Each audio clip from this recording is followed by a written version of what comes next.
એક પ્રાઇવેટ ઓફિસમાં મેનેજરની પોસ્ટ ઉપર કામ કરતા વ્યક્તિને પોતાના ઘર માટે કે પોતાની પત્ની માટે જરા પણ સમય નહોતો. તે હંમેશા ઘરે ખૂબ જ મોડો આવતો. આવતાની સાથે જ તે ખાય અને ટીવી જોતો અથવા મોબાઈલમાં ગોઠવાઈ જતો. તે તેની પત્ની તરફ જરા પણ ધ્યાન આપતો નહોતો.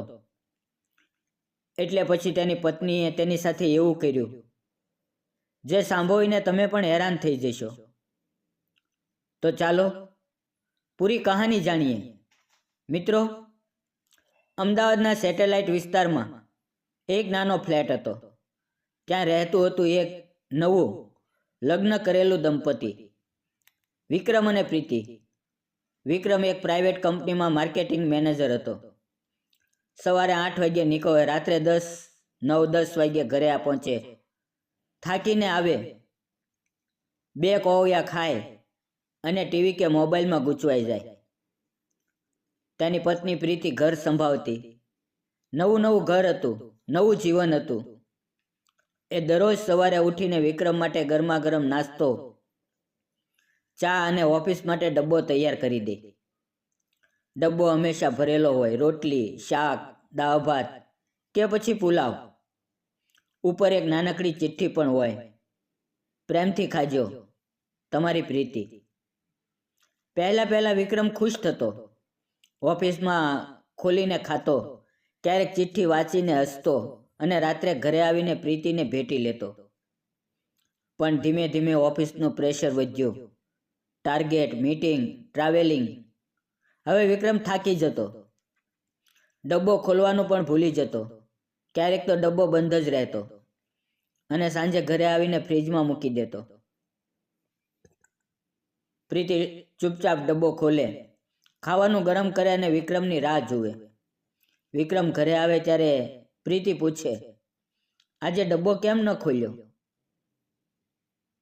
વિક્રમ ગુસ્સામાં જવાબ આપે, યાર, મીટિંગ હતી, ભૂલી ગયો. તું પણ રોજ એક જ વાત કરે છે. આવું ધીમે ધીમે રોજ થવા લાગ્યું. 6 મહિના પછી પ્રીતિના ડબ્બામાં ચિઠ્ઠી લખવાનું પણ બંધ થઈ ગયું.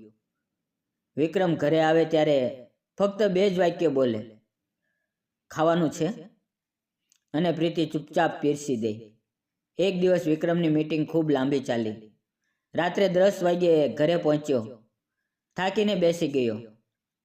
પ્રીતિ રસોડામાં ડબ્બો લઈને આવી અને વિક્રમની સામે મૂકી દીધો. વિક્રમે ગુસ્સામાં ડબ્બો ખોલ્યો અને જોયું, એકદમ ખાલી. ન રોટલી, ન શાક, ન દાળ. એકદમ ખાલી ડબ્બો.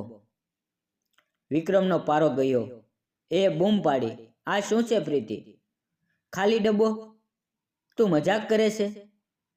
મેં આખો દિવસ કંઈ ખાધું નથી અને તું ખાલી ડબ્બો મોકલે છે? પ્રીતિ ચૂપચાપ ઊભી રહી. એની આંખોમાં આંસુ હતા, પણ એણે એક પણ શબ્દ ન બોલી. વિક્રમે ડબ્બો ટેબલ પર પછાડ્યો અને ગુસ્સામાં બોલ્યો, આવી રીતે રહેવું હોય તો રહે, હું જાઉં છું. અને એ બેસીને ટીવી ચાલુ કરી દીધું. પ્રીતિ ચૂપચાપ રસોડામાં ગઈ. થોડી વારમાં એ ગરમા ગરમ રોટલી, શાક અને દાળ લઈને આવી. વિક્રમે ખાધું, ઊભો થયો અને રૂમમાં જઈને સૂઈ ગયો. એ રાત્રે પ્રીતિ રડતી રહી. બીજે દિવસે પણ ડબ્બો ખાલી હતો. ત્રીજે દિવસે પણ. એક આખા અઠવાડિયા સુધી પ્રીતિ ખાલી ડબ્બો મોકલવા લાગી. વિક્રમ દરરોજ ગુસ્સે થાય, બૂમો પાડે, પણ પ્રીતિ ચૂપ રહે. એક દિવસ વિક્રમે ગુસ્સામાં ડબ્બો ફ્રીજમાં પછાડતા પૂછ્યું, આખરે તને શું જોઈએ છે પ્રીતિ? શા માટે આવું કરે છે? પ્રીતિ ધીમેથી નજીક આવી. વિક્રમની આંખોમાં જોયું અને એકદમ શાંત અવાજે બોલી, વિક્રમ, જ્યારે હું ભરેલો ડબ્બો મોકલતી હતી ત્યારે તું ખોલતો પણ નહોતો. ખાલી ડબ્બો મોકલું છું ત્યારે દરરોજ ખોલીને જુએ છે. એટલે મને ખબર પડી ગઈ કે તને મારા હાથનું ખાવાનું નહીં, મારી યાદ જોઈએ. વિક્રમના હાથમાંથી ડબ્બો ખાબક્યો. પ્રીતિ ફરી બોલી, જ્યારે ભરેલો ડબ્બો મોકલું ત્યારે તને ખબર નહોતી પડતી કે ઘરે કોઈ તારી રાહ જુએ છે. ખાલી ડબ્બો મોકલ્યો ત્યારે તને ખબર પડી કે ઘરે કોઈનું દિલ ખાલી થઈ જાય છે. વિક્રમની આંખોમાં આંસુ આવી ગયા. એ પહેલી વાર પોતાની પત્નીને ખરેખર જોઈ રહ્યો હતો. એણે પ્રીતિને ભેટી લીધી અને રડતા રડતા કહ્યું, સોરી પ્રીતિ, સોરી. મેં ક્યારેય નથી વિચાર્યું કે તું મારા માટે શું કરે છે. હું ખૂબ સ્વાર્થી થઈ ગયો હતો.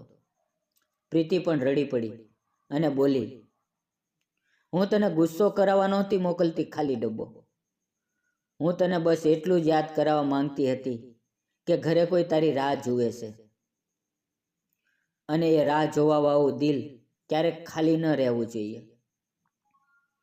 એ રાત્રે વિક્રમે પોતાના હાથે પ્રીતિ માટે ખાવાનું બનાવ્યું. બીજા દિવસે ઓફિસ જતા પહેલા એણે પ્રીતિને ભેટીને કહ્યું, આજથી ડબ્બો તું ભરજે કે ખાલી મોકલજે, હું ચોક્કસ ખોલીશ. કારણ કે હવે મને ખબર છે કે એ ડબ્બામાં ખાવાનું નહીં, તારો પ્રેમ ભરેલો હોય છે. અને એ દિવસ પછી વિક્રમ રોજ ડબ્બો ખોલવા લાગ્યો. ક્યારેક ભરેલો હોય, ક્યારેક ખાલી. પણ એ જાણતો હતો કે ખાલી ડબ્બો પણ એક સંદેશો આપે છે. ઘરે કોઈ તારી રાહ જુએ છે. મિત્રો, આજે એ બંનેના લગ્નને 15 વર્ષ થયા છે. ઘરમાં એક નાનકડી દીકરી પણ છે. નામ છે પ્રેમિકા. અને દરરોજ સવારે પ્રીતિ હજી પણ ડબ્બો તૈયાર કરે છે.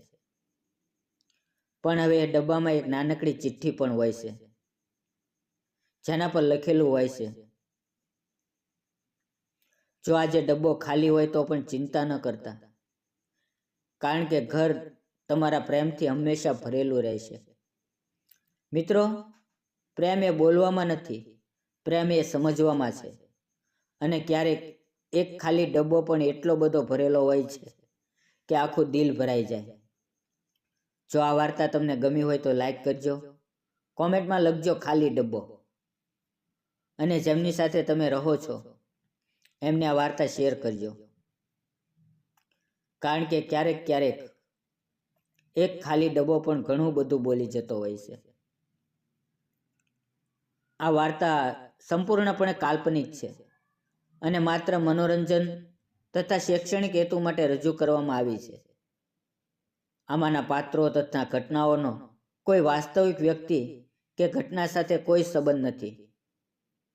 તો આવજો, ફરી મળશું નવી વાર્તા સાથે.